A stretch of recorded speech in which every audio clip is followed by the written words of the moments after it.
मांगे नहीं मानी गई तो अब याचना नहीं रण होगा, वो बारी भीषण होगा। और जो हमारे साथी जिन बच्चों ने पेपर लिखे उनके पेपर कैंसिल हो गए, लीक हो गए, उन लाखों बच्चों ने अपने मां बाप के पैसों को जो खर्च किया, उनके साथ जो धोखा हुआ, उनके साथ जो नाइंसाफी हुई, अगर बच्चा मेहनत करके पेपर लिखता है और पेपर आउट हो जाता है, उस बच्चे की क्या गलती मैं पूछना चाहता हूं, उस नौजवान ने क्या बुरा किया। इसलिए हमारी सरकार, हम लोग, ये मैं मांग करता हूं, जितने भी बच्चे हैं जो पेपर लीक से प्रभावित हैं, प्रत्येक नौजवान को आर्थिक मुआवजा देना चाहिए जो उसका खर्चा हुआ है।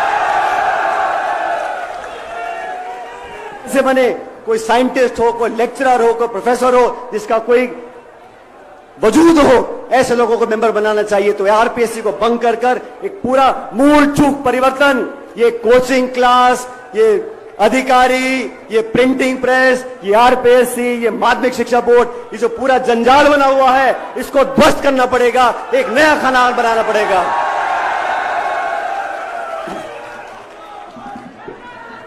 और तीसरी बात, वसुंधरा जी की सरकार के समय जो हमने आरोप लगाए थे, गहलोत साहब ने लगाए थे, हमने लगाए थे, उस पर जांच करने का समय आ गया। साथियों,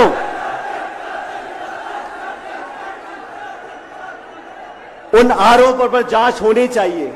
मैंने चिट्ठी लिखी, बार बार लिखी, आवेदन किया, आग्रह किया, निवेदन किया, कार्रवाई हुई नहीं।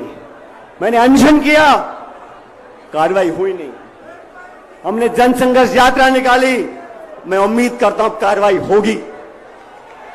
लेकिन ये तीनों बातें आरपीएससी को भंग कर पूरा पुनर्गठन करें, नए कानून मापदंड बने, पारदर्शिता से लोगों का चयन हो, पहली मांग। दूसरी मांग, जिन लाखों बच्चों ने पेपर लीक से उनका आर्थिक नुकसान हुआ है, उनको उचित आर्थिक मुआवजा प्रत्येक बच्चे को मिलना चाहिए। और तीसरी मांग, वसुंधरा जी के खिलाफ जो हमने आपने मिल के आरोप लगाए थे, उसकी उच्च स्तरीय जांच करनी पड़ेगी। आज तारीख हो गई 15 तारीख। इन तीनों मांगों को अगर आप सब समर्थन करते हो तो दोनों हाथ खड़े कर मुझे बता दो कि ये मांग होनी चाहिए कि नहीं होनी चाहिए। अब इन मांगों को मनाने के लिए 15 मई आज का दिन है। आज हमारी जनसंघर्ष यात्रा यहां पर समाप्त हो रही है, आज की जयपुर में। लेकिन इस महीने के आखिर तक, 15 दिन बचे मेरे ख्याल, इस महीने के आखिर तक ये तीनों मांगे नौजवानों के हित में और भ्रष्टाचार के खिलाफ अगर नहीं मानी गई, तो मैं आप लोगों को बताना चाहता हूं, अभी मैंने गांधीवादी तरीके से अनशन किया है, जनसंघर्ष यात्रा करी है। महीने के आखिर तक अगर कार्रवाई नहीं होती तो पूरे प्रदेश में मैं आंदोलन करूंगा आप लोगों के साथ।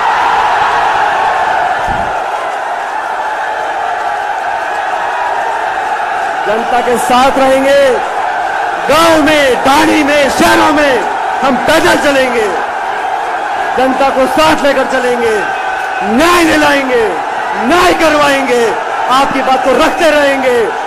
और सुन लो, आप सब सुन लो, हम लोगों के पास कुछ नहीं है, हम लोगों के पास कुछ नहीं है। हम तो पैर में जूता डाल के निकल पड़े थे। मुझे उम्मीद नहीं थी कि यात्रा में कौन आएगा कौन नहीं आएगा। एक दिन की मोहलत दी थी और आप लोग पधारे हो इतनी बड़ी संख्या में। हमारे पास जो कुछ भी है, हमारी पूंजी, हमारी ताकत, हमारा सब कुछ ये जनता है। और जब हम आंदोलन करेंगे तो एक एक गांव, एक एक ढाणी में जाकर न्याय मांगेंगे और न्याय लेकर आएंगे। मेरा आप सब लोगों से निवेदन है, हम लोगों ने, मैं फिर कहना चाहता हूं,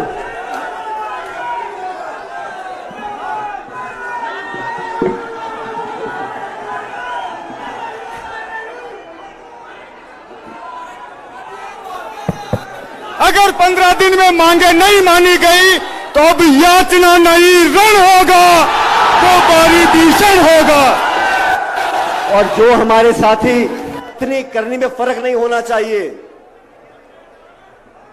द्वेषपूर्ण भावना से जांच ना हो, निष्पक्ष जांच हो, पता पड़े किसने क्या किया था, दूध का दूध और पानी का पानी हो जाए। 1.5 साल तक कोई कार्रवाई नहीं हुई। मैंने जयपुर के अंदर एक दिन का अनशन रखा इसी मांग को लेकर कि वसुंधरा जी के कार्यकाल में जो भ्रष्टाचार हुआ उसकी जांच करो, उसकी जांच करो, उसकी जांच करो। 1 महीने तक कुछ नहीं हुआ। उसके बाद 9 तारीख को मुझे लगा अनशन से पार नहीं पड़ी, हमें जनता के बीच जाना चाहिए। और ये भ्रष्टाचार ऐसा मुद्दा है साथियों, दोस्तों, ये समाज को दीमक की तरह खा रहा है। अभी मन से बात कर रहे थे, नौजवानों का भविष्य अगर अंधकार में है, अगर पेपर लीक होता है तो करप्शन की वजह से होता है, भ्रष्टाचार की वजह से होता है। हम लोगों को करारा प्रहार करना पड़ेगा, भ्रष्टाचार को समाप्त करना पड़ेगा। और जो धारणा बनी हुई है कि 5 साल भाजपा 5 साल कांग्रेस, इस धारणा को तोड़ने के लिए हमें दुनिया को दिखाना पड़ेगा कि हम जो कहते हैं वो कर कर दिखाते हैं। 11 तारीख को अजमेर आरपीएससी का केंद्र है, माध्यमिक शिक्षा बोर्ड का केंद्र है। वहां पर पेपर बनते हैं, वहां से शिक्षा परीक्षा होती है, इंटरव्यू होते हैं, नौकरियां लगती हैं। इसलिए अजमेर जो वहां से 125 किलोमीटर दूर है, वहां से मैंने यात्रा शुरू करी। मुझे कुछ पत्रकारों ने बोला, यात्रा कर रहे हो, गर्मी बहुत है, मई का महीना है, बहुत पीड़ा होगी, 4-5 दिन धूप में चलोगे, बहुत दुख होगा, बहुत पीड़ा होगी। मैंने उनको कहा, हम और आप अगर 3-5 दिन इस चिलचिलाती धूप में चल लें, ये कोई पीड़ा नहीं है। लेकिन वो लड़का लड़की जो पढ़ लिख कर 1-2 साल मेहनत करते हैं, कोचिंग करते हैं, ट्यूशन लेते हैं और किराए के मकान में रहकर लाखों रुपया खर्च कर एग्जाम लिखने जाते हैं, वो पेपर लीक हो जाता है, उसके बाद कैंसिल हो जाता है। अरे बार बार होता है, क्यों होता है? इसकी जड़ तक जाना पड़ेगा। पेपर लीक करने वाले दलाल के किराए के मकान पर बुलडोजर चलता है, लेकिन जो कटारा को गिरफ्तार किया है उसके मकान पे क्यों नहीं चलता बुलडोजर? कानून अपना काम कर रहा है। अगर कानून अपना काम कर रहा है तो पक्षपात नहीं होना चाहिए। मछली छोटी हो या बड़ी हो, उसे तो पकड़ना पड़ेगा। गोड़ा जी के यहां पर हमने किसान सम्मेलन किया। केंद्र की सरकार ने एमएसपी पर कानून बनाने की बात करी थी, आज तक कुछ किया नहीं। ये बीजेपी वाले भी जो है ये बहुत झूठे लोग हैं, झूठे वादे करते हैं। हमने उनको ललकारने के लिए झुंझुनू के अंदर एक आम सभा करी। वहां मैंने कहा, नागौर में इस बात को मैंने बोला, भाई ये पेपर लीक होता कैसे? ये पेपर लीक तिजोरी से निकलकर लोगों की जेब तक कैसे पहुंचता है? इसमें भ्रष्टाचार होता है। ये पूरा तंत्र, इसको बदलना पड़ेगा। तब कहा गया कि इस पेपर लीक जांच में कोई अधिकारी शामिल नहीं है, कोई नेता शामिल नहीं है। मैं पूछना चाहता हूं, जांच पूरी हुई नहीं, आप घोषणा कर रहे हो कि कोई किसी का कोई लेन देना नहीं है। अभी कटारा को आपने अरेस्ट कर लिया। ये कटारा जो सदस्य बने आरपीएससी के, किसके कहने पर बने उसका पता करना पड़ेगा। यह आसमान से तो आए नहीं है। भ्रष्टाचार का मुद्दा नौजवानों के जीवन को अंधकार में धकेल रहा है। मैं तो साथियों आपसे कहना चाहता हूं, इस यात्रा में हम निकले, इस यात्रा का जो संकल्प था जन संघर्ष यात्रा का, वो भाजपा के शासन में हुए भ्रष्टाचार की जांच कराना था। इस यात्रा का उद्देश्य नौजवानों के साथ जो धोखा होता है, जो भ्रष्टाचार होता है, उसको समाप्त करने का हमारा उद्देश्य था। मैं आप सबका धन्यवाद करना चाहता हूं। जब मैं अजमेर से निकला था, बड़ी गर्मी थी, बहुत से लोग बोलते थे हो सकता है कुछ लोग यात्रा में ना जुड़ पाएं, और मैं आप लोगों से एक सवाल पूछना चाहता हूं, आप सचमुच सच सच जवाब देना। यहां बहुत दूर दूर से लोग आए हैं, अलग अलग जिलों से आए हैं, आप सच सच बताना, क्या आपको इस जयपुर की सभा में आने के रोकने के प्रयास हुए, हां कि ना? इसके आगे मुझे कुछ बोलना नहीं है, क्योंकि यही वसुंधरा जी की सरकार में मैंने 12 से झालावाड़ 100 किलोमीटर की पदयात्रा, किसान न्याय यात्रा निकाली थी। उस समय की सरकार ने बहुत कोशिश की, कलेक्टर, एसपी, बीडीओ, तहसीलदार, पटवारी, मास्टर, पूरे सरकार का महकमा लग गया था लोगों को रोकने के लिए। लोग रुके नहीं, किसान यात्रा हुई और उस सरकार को हमारे किसानों की मांग को मांगना पड़ा।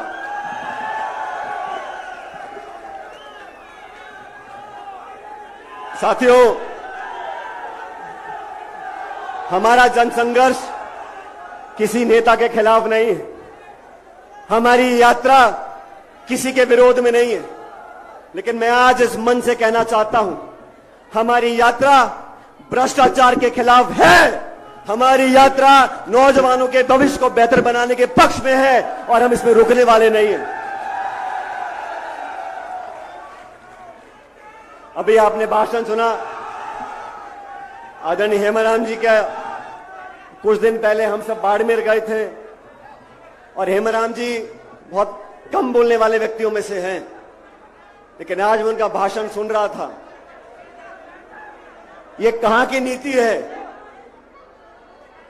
अपनी पार्टी के नेताओं को बदनाम करो और भाजपा के नेताओं का गुणगान करो, ये चलने वाला नहीं है।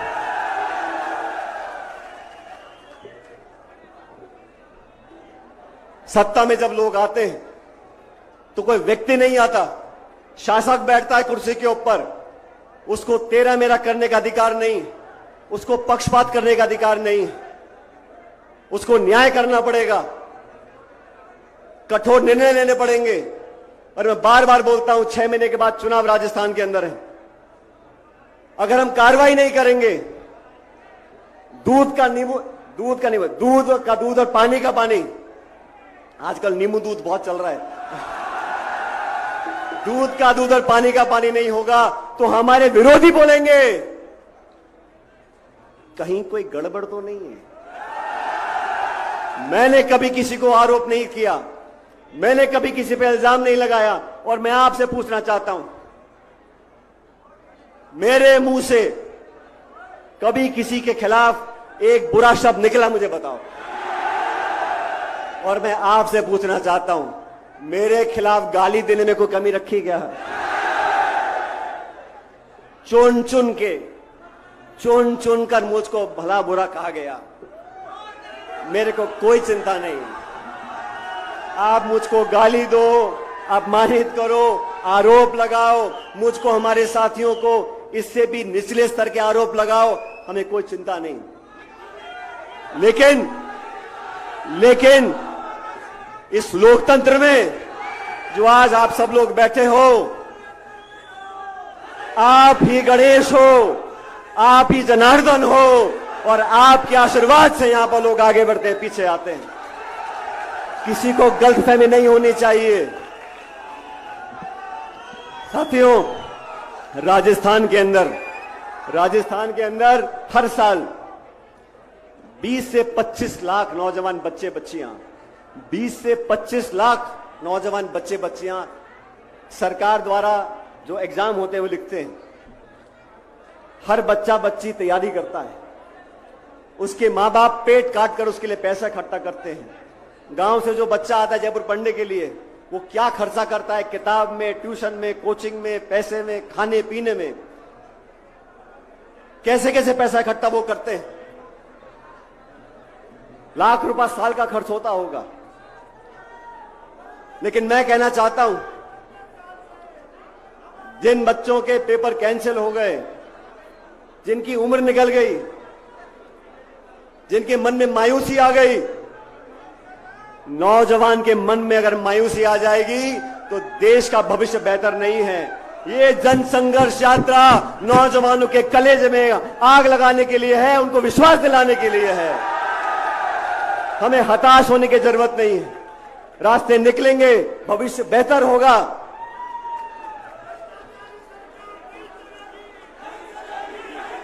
आदरणीय दोस्तों, नौजवान साथियों, मैंने जो मांग रखी हैं, जो अपार जन समर्थन मिला, वो मुझ व्यक्ति को नहीं मिला। मैंने जो मुद्दे जनता के सामने रखे हैं, ये समर्थन उसको मिला है। ये समर्थन भ्रष्टाचार के खिलाफ करारा प्रहार करने को मिला है। ये जन समर्थन नौजवानों के भविष्य को सुरक्षित रखने के लिए मिला है। राजस्थान की जनता बहुत स्वाभिमानी है। राजस्थान के लोग बहुत समझदार लोग हैं। जैसा मैंने पहले कहा, अखबार में क्या छपता है, नहीं छपता, टेलीविजन पे क्या दिखाते, नहीं दिखाते, लेकिन ये जनता जनार्दन सारी सच्चाई जानती है। मैं इस मौके पर आप सब लोगों को एक वादा करना चाहता हूं। साथियों,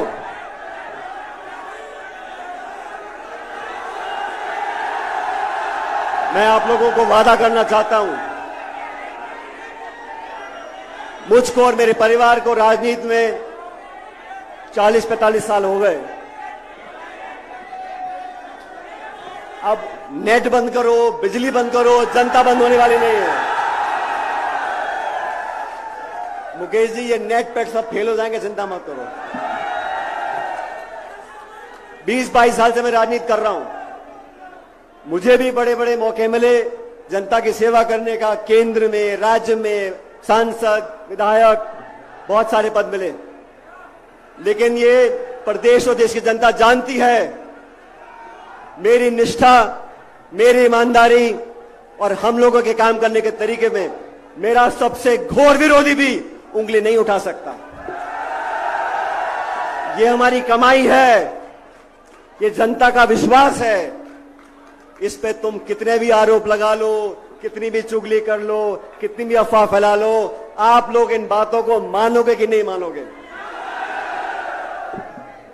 मैं आप लोगों को वादा करना चाहता हूं साथियों, इस यात्रा में बहुत सारे साथी हमारे साथ चले। मैं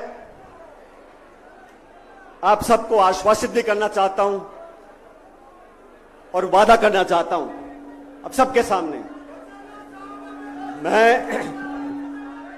मैं किसी पद पे रहूं या ना रहूं, मैं राजस्थान की जनता और नौजवानों की सेवा अपनी आखिरी सांस तक करता रहूंगा। और मैं डरने वाला नहीं हूं, मैं दबने वाला नहीं हूं। मैं आपके लिए लड़ा हूं और लड़ता रहूंगा। ये वादा मैं खुले आसमान नीचे करके जा रहा हूं।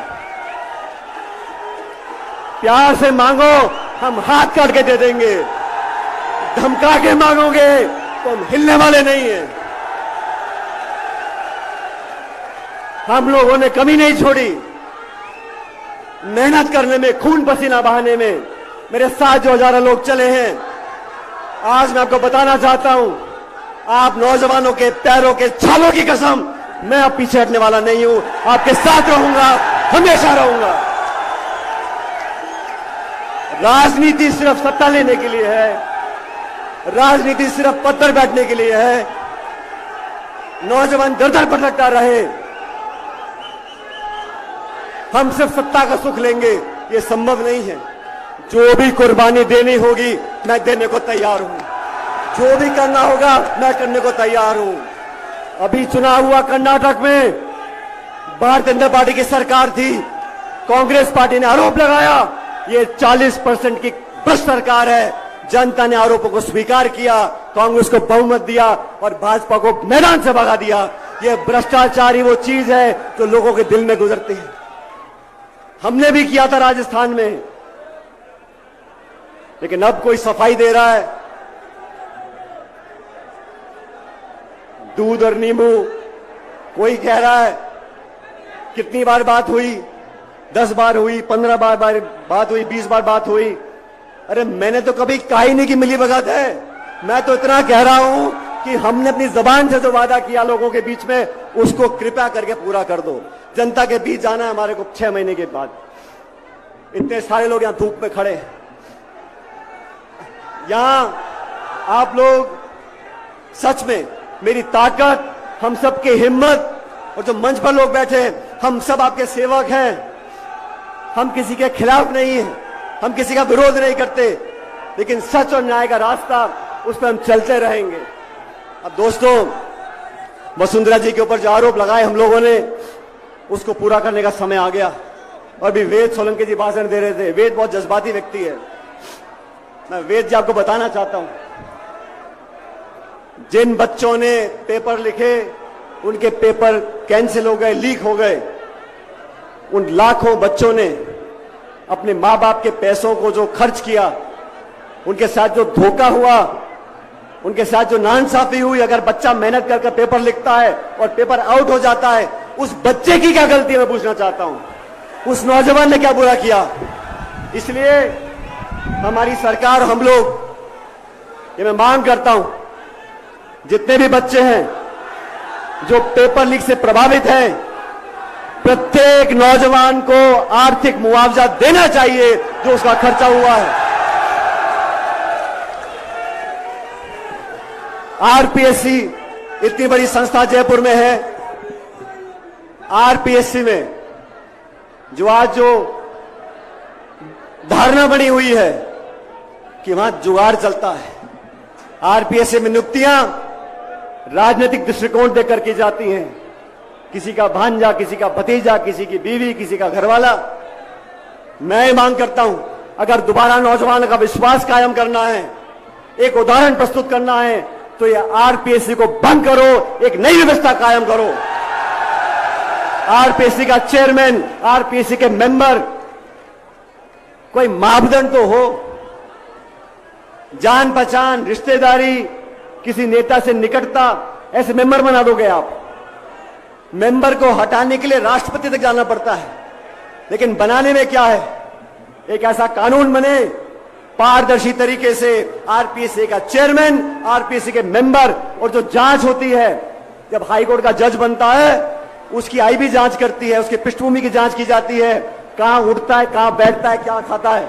इन मेंबर्स की, जो नए मेंबर बने, उनकी जांच होनी चाहिए, और ऐसे बने कोई साइंटिस्ट हो, कोई लेक्चरर हो, कोई प्रोफेसर हो, जिसका कोई वजूद हो, ऐसे लोगों को मेंबर बनाना चाहिए। तो आरपीएससी को भंग कर कर एक पूरा मूल चूक परिवर्तन, ये कोचिंग क्लास, ये अधिकारी, ये प्रिंटिंग प्रेस, ये आरपीएससी, ये माध्यमिक शिक्षा बोर्ड, ये जो पूरा जंजाल बना हुआ है, इसको ध्वस्त करना पड़ेगा, एक नया खाना बनाना पड़ेगा।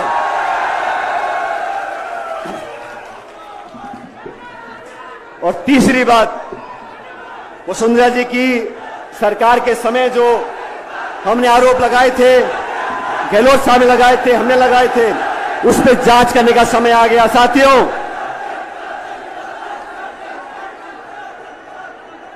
उन आरोपों पर जांच होनी चाहिए। मैंने चिट्ठी लिखी, बार बार लिखी, आवेदन किया, आग्रह किया, निवेदन किया, कार्रवाई हुई नहीं। मैंने अनशन किया, कार्रवाई हुई नहीं। हमने जनसंघर्ष यात्रा निकाली, मैं उम्मीद करता हूं कार्रवाई होगी। लेकिन ये तीनों बातें, आरपीएससी को भंग कर कर पूरा पुनर्गठन करें, नए कानून मापदंड बने, पारदर्शिता से लोगों का चयन हो, पहली मांग। दूसरी मांग, जिन लाखों बच्चों ने पेपर लीक से उनका आर्थिक नुकसान हुआ है, उनको उचित आर्थिक मुआवजा प्रत्येक बच्चे को मिलना चाहिए। और तीसरी मांग, वसुंधरा जी के खिलाफ जो हमने आपने मिल के आरोप लगाए थे, उसकी उच्च स्तरीय जांच करनी पड़ेगी। आज तारीख हो गई 15 तारीख। इन तीनों मांगों को अगर आप सब समर्थन करते हो तो दोनों हाथ खड़े कर कर मुझे बता दो कि ये मांग होनी चाहिए कि नहीं होनी चाहिए। अब इन मांगों को मनाने के लिए 15 मई आज का दिन है। आज हमारी जनसंघर्ष यात्रा यहां पर समाप्त हो रही है आज की जयपुर में। लेकिन इस महीने के आखिर तक 15 दिन बचे मेरे ख्याल, इस महीने के आखिर तक ये तीनों मांगे नौजवानों के हित में और भ्रष्टाचार के खिलाफ अगर नहीं मानी गई तो मैं आप लोगों को बताना चाहता हूं, अभी मैंने गांधीवादी तरीके से अनशन किया है, जनसंघर्ष यात्रा करी है। महीने के आखिर तक अगर कार्रवाई नहीं होती तो पूरे प्रदेश में मैं आंदोलन करूंगा आप लोगों के साथ।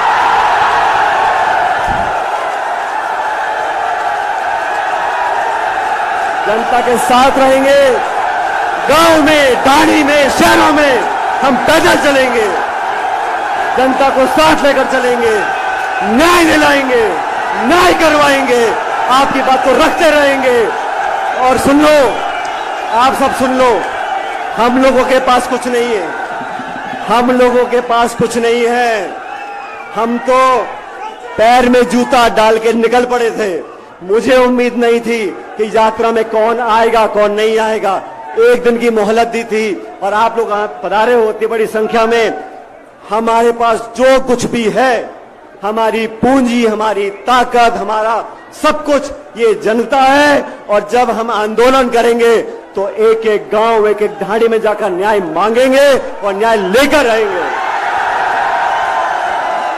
मेरा आप सब लोगों से निवेदन है, हम लोगों ने, मैं फिर कहना चाहता हूं,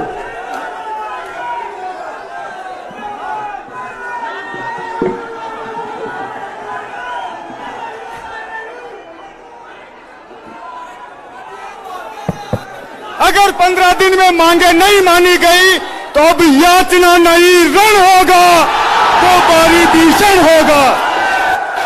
और जो हमारे साथी हमारे न्याय के मांग के उत्तर में बोलेंगे कि गुटबाजी, अनुशासन और पार्टी का डिसिप्लिन, मैं उनको बड़ी विनम्रता से याद दिलाना चाहता हूं।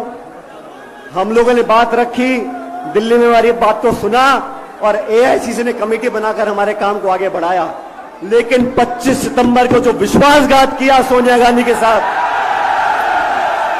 25 सितंबर को जो पार्टी को बेइज्जत करने का काम किया, जो पार्टी के अनुशासन को तोड़ने का काम किया, उन लोगों को अपने गिरेबान में झांक कर देखना पड़ेगा कि अनुशासन हमने तोड़ा, किसी और ने तोड़ा। हम तो बिना पद के, गाली खा खा के, खून के घूंट पी पी के जनता में जाके संगठन का काम कर रहे हैं, और आप मलाई खा खा के, गाली दे दे के हमको बदनाम करने का काम कर रहे हो। यह होने वाला नहीं है। इसलिए साथियों, आपसे अंतिम निवेदन करना चाहता हूं, ये सभा आपकी है। मुझे जानकारी मिली है कि कुछ लोग इस सभा में उत्पात मचाने की कोशिश कर सकते हैं, तो कृपया करके शांति से अपनी जगह बैठें और आराम से सभा को समाप्त होने दें। कोई कोशिश भी करे, हमें उत्तेजित नहीं होना है। ये बात ध्यान रखना, हम लोग जिस विचारधारा से बंधे हुए हैं वो महात्मा गांधी की विचारधारा है। प्यार, मोहब्बत, अपनापन, भाईचारा, 36 कौम को साथ लेकर चलने वाली विचारधारा है। और मेरे कुछ ऐसे भी साथी हैं जो बहुत बड़ी गलती करते हैं। वो गलती क्या करते हैं, हमको एक सीमित दायरे में बांधने की कोशिश करते हैं। ये फला धर्म का है, फलाने जिले का है, फलानी समाज का है। तो कान खोल के सुन लो, मेरी रगों में लाल खून है और मैं इस 36 कौम का बेटा हूं और इस प्रदेश के लिए सब कुछ करने को तैयार हूं। इसलिए आपसे निवेदन, शांति बना के रखो, जो भी करना होगा संयम से करेंगे, आत्मविश्वास से करेंगे। आपने अपने लिए, हमारे लिए जो संकल्प लिया है उसको आगे बढ़ाएंगे। लेकिन आज की सभा जब समाप्त हो तो कृपया करके शांति और भाईचारे से इस सभा को समाप्त करें। आप सब लोगों का, जो मंच पे खड़े हैं वो हम सब नतमस्तक हैं आपके आगे, और जो सभा में दूर धूप में खड़े हैं, मैं आपका हाथ जोड़ के धन्यवाद करना चाहता हूं। आप लोगों ने जो हिम्मत और ताकत दी है वो हमारे हाथों की शक्ति है। हम आपको कभी नीचा नहीं देखने देंगे, वादा करते हैं। बहुत बहुत धन्यवाद, आपका शुक्रिया। राम राम सर। सचिन पायलट, सचिन पायलट, सचिन पायलट, सचिन पायलट, सचिन पायलट। अब मैं चौधरी नारायण सिंह जी को आमंत्रित करूंगा कि वो धन्यवाद के लिए पधारें। माननीय पहले तक मंच पर विराजमान सभी नेतागण, राजस्थान से आए हुए युवक को मैं आपको हृदय से धन्यवाद देना चाहता हूं कि आपने पायलट साहब के साथ कंधे से कंधा मिलाकर के जो कार्य किया है वो सराहनीय है, वो देश हित में है। मैं कह रहा हूं कि पायलट साहब 100 में से 100 नंबर लेकर के पास हो गए, कोई रोक नहीं सकता है। कर्नाटक का चुनाव हुआ, बार बार अमित शाह भारी बहुमत से जीतेंगे, इसलिए यहाँ हमारी सरकार के नेता कहते हैं रिपीट करेंगे। हजार क्या है रिपीट करने का? यदि समझदारी से काम नहीं लिया तो मैं समझता हूँ कि कांग्रेस का नुकसान होगा। इसलिए आप सब मिलकर के आपके भविष्य के लिए पायलट साहब को कंधे से कंधा मिला करके मदद करें। बहुत बहुत धन्यवाद दें।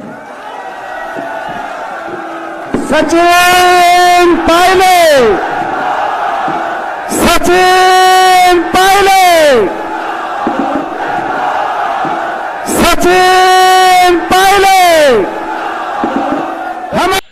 तो दोस्तों, कैसा लगा आज का हमारा ये वीडियो? अगर आपको वीडियो ज़रा सा पसंद आया है तो आप वीडियो को कर दीजिए लाइक, और आपने अभी तक हमारे चैनल को सब्सक्राइब नहीं किया है तो आप कर लीजिए चैनल को सब्सक्राइब, और बगल की बेल आइकन घंटी को ज़रूर दबा के रखें ताकि नए नए वीडियो की नोटिफिकेशन आप तक पहुंच सके। दोस्तों, हमने अभी 3 नए चैनल ओपन किए हैं।